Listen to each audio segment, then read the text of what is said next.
Nyt olisi tää V8 taas välillä pajalla.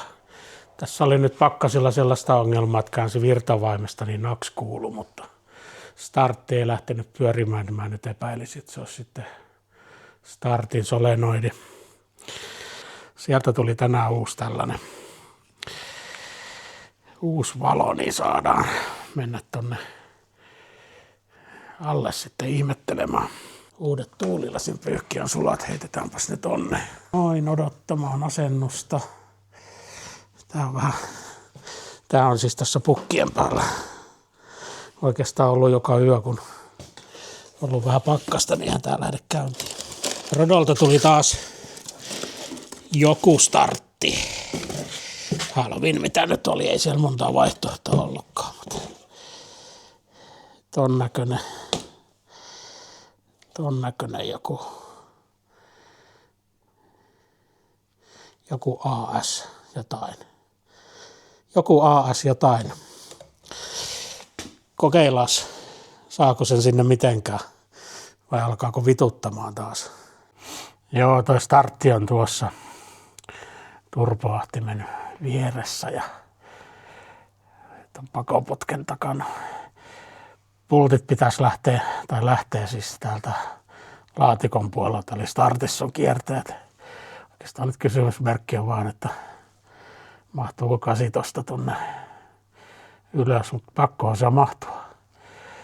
Otetaan nyt ensin kuitenkin toi akun miikka pois, niin ei tule mitään kipinöitä täällä. Startissa on siis tossa kierteet, mitkä tulee sieltä vaihdelaatikon puolelta, eli 2 pulttia irti, niin pitäisi olla naps ja kops. No, ei tonne nyt oikein päässyt käsiksi, niin päädyin ottamaan irti ton renkaan ja sisälokasuojan. Ja tästä nyt ei oikein näykään, mutta se pultti on tuolla ton raudan takana ja mun käsi ei tonne nyt mene. Nyt jos mä saisin ton pakoputken tosta pois, niin sitten tulisi sen verran tilaa. Mutta ne on laittanut tämän pultin tonne, eli pitäisi tuolta ahtimen takaa vääntää. No sinne nyt ei oikein mahdu tommonen. Ei oikein meinaa mahtua tommonen avain. Eli tuolta pitäisi vääntää. Millä sä nyt tuolta väännät sitten, kun se ottaa tuohon peltiin kiinni. Ja se on sitten aika tiukassa tommonen ahtimessa kiinni oleva lemmari. Joo. Otetaan toi tosta pois tieltä.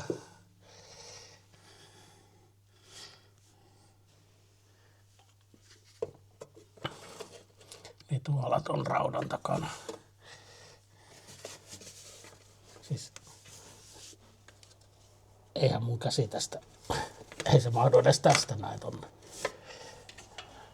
Eikä täältä pysty tekemään mitään. Sitten nämä pellit kun sais pois, niin auttaisi vähän. Ne on ton pakoputken alta kiinni. Niin ne pitäisi ottaa väkivallaa. Enkä haluaisi tehdä sitä. Tää meni taas hauskaksi. No en mä nyt. Mä arvasin tän. Ei tullut niinku yllätyksenä. Joo, ylempi pultti nyt sitten. En keksinyt mitään muuta konstia kuin ottaa tosta katalysaattorin päältä ton lämpölevyn pois. Ja sit mahtuu käsi tonne pultille, että sen voi saada takaisinkin. Ja tommosella jatkovarsihässäkällä sen nyt lähtee. Siellä on yli 20 astetta pakkasta oikeastaan, että tässä on ollut jo yli 1,5 viikkoa tämmöistä saatanallista kylmyyttä. Niin ainoa millä tääkin nyt pysyy lämpimänä järkevää hintaa on polttoöljy. Toi on käytännössä ollut täällä käynnissä pitämässä 10 astetta koko ajan. Normaalistihan mä lämmittäisin tolla, mutta pörssisähköhinta on nyt aivan liian kova. Tuossa on 8 asteen ylläpito. Joo, tässä kävi just niin kuin mä pelkäsinkin, nyt on starttimoottori irti, mutta Ei se mahdu tulemaan pois, kun toi ilmaputki on tossa tiellä. Yläpuolella on ahdin kompurapesa. Eli minimissään toi ilmaputki pitäisi saada pois. Mä irrotin sen nyt molemmista päistä, mutta se on jostain muualta vielä kiinni. Mä yritän nyt löytää vielä, että mistä se voisi olla.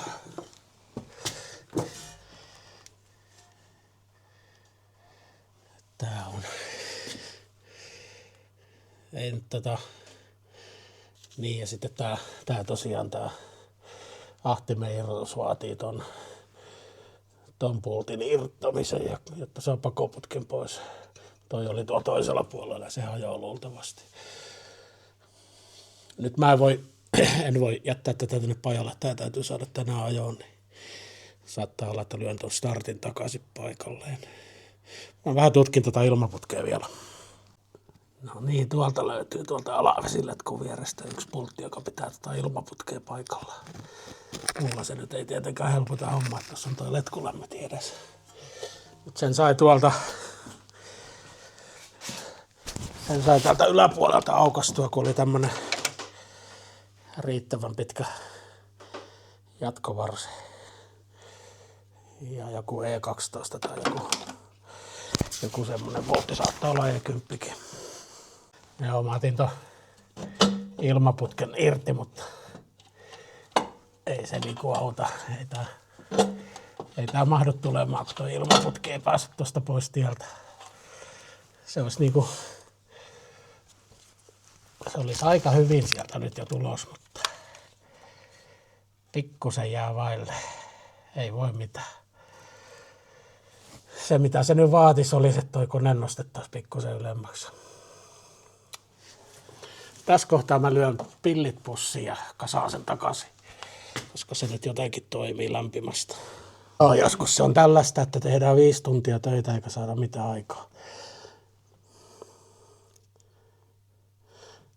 Mä irrotin ton kallistuksen vakaan ja tuen pultinkin ton. Että jos toi ilmaputki saisi enemmän tilaa, mutta ei riitä. Ei olisi paljosta kiinni, mutta ei onnistunut. Pistin kamat kasaan ja sitten joskus paremmalla innolla, kun on intoa irrotella jotain moottorin kannaketta ja turboahdinta tosta, niin sitten saa startin vaihdettua. Onneksi se nyt tommosella -15 asteen pakkasilla vielä käynnistyy. Pistetään toi radio tuolta hiljemmalle, niin ei tule tekijäoikeusjuttuja. Joo, tossa viimeksi yritettiin vaihtaa tähän starttimoottoriin ja se ei nyt edistynyt sitten, kun ei se suostunut tulemaan se starttimoottori sieltä ulos, mutta sitten luettiin ohjeita, Mersun huoltojuttuja ja tossa se nyt on se moottori irtonaisena ja siinä on uusikin. Ja nyt se trikki, mitä piti tehdä. Siinähän sanottiin, että vedä ahtoputkia eteenpäin. No eihän se ahtoputki sieltä eteenpäin mene, mutta kun irrottaa tämän moottorikannakkeen, se irrotetaan tuolta alhaalta 2 pulttia, oliko 19 millistä, sitten tuosta mahdotusjohtotorkset irti, sitten sen saa tonne, sitten saa ahtoputki on edelleen tässä heilumassa, sitä saa sen verran, sitten starttimoottori mahtui tulemaan, ja kun moottorikannake irrotetaan tuolta, niin tietysti meillä on sitten nosturi tässä nostamassa. Ja tosiaan noilla metrin pituisilla jatkovarsilla sitten nämä pultit paikalleen irti. Semmoista. Tunti 45 minuuttia vaikka olin harjoitellusta, niin meni. Että jos nyt aloittaisi, niin kyllä siinä tunti 30 menee väkisin harjoittelun jälkeenkin. Se on se semmoista. Joo, lyödään toi uusi paikalle ja katsotaan, jos se tulisi kuntoon. Tossa kun moottorikannaketta irrottaa, niin tarvitsisi olla tällainen kulma tuolla. No se vaatii 2 kättä, niin tollasella se irtoaa sitten. Loppuakku. No enpä mä nyt kuvaa mutta 2 17 millin pulttia tuolla. Pulttia, kun mutteria tuolla moottorikannakkeen alla, niin ne täytyy ottaa auki. Ja sitten tiputtaa moottoria takaisin, niin katsoo vaan ne ruuvit tulee sieltä reikiinsä. Joo, sellainen. Joo, tosiaan Milwaukeen lampus loppu aukkusoppi. Joo, ne oli tosiaan ne moottorikannakkeen pultit oli tässä 17 milliset, niin nämä tästä auki sitten moottorinosturilla. Toiselta puolelta vaan hiukan ylös ja siellä on korva just sopivasti sillä puolella. Sitten saa ton lohkosta irti ton moottorikannakkeen, niin se saa heilumaan siellä.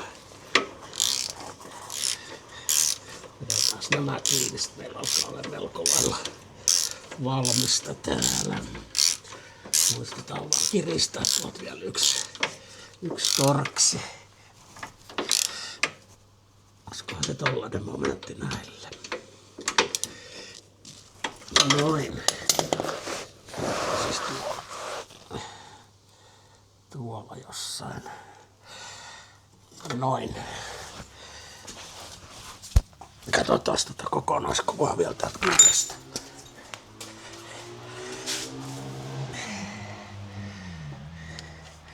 Eli siellä on nyt sitten tuo startti vaihdettuna ja tossa on toi, missä mun sormi menee tuolla, otetaan tuosta. Siellä on startti vaihdettuna ja tossa on toi ahtoputki, joka piti saada tonne ja moottorikannake on sitten, se on tuolla. Siellä näkyy noita torkseja, siinä on mahdatuskaapelikin. Sitten toi ahtimen sähköliitin pois. Nyt se pitäisi olla. Tänne pannaan vielä toi yksi kumitulppa. En mä tiedä, onko silläkään mitään merkitystä. Pistetään se nyt paikalle. Mä näköjään vuotaa öljyä ilmeisesti tuolta lohkojen välistä. Mä en tiedä, oliko siellä joku öljyjuttu. Täytyy vähän perehtyä. Mutta tää nyt on vuotanut öljyä jonkun verran pitkään jo. Joo, täältä kun katsotaan, niin täältä nyt mitään näkää. Otin ton ilmansuodattimenkin pois tosta. En mä muista minkä takia mä sen otin. Ja se yksi pultti oli tosiaan tuolta kolosta sen saa auki. Siis ahtoputken pultti.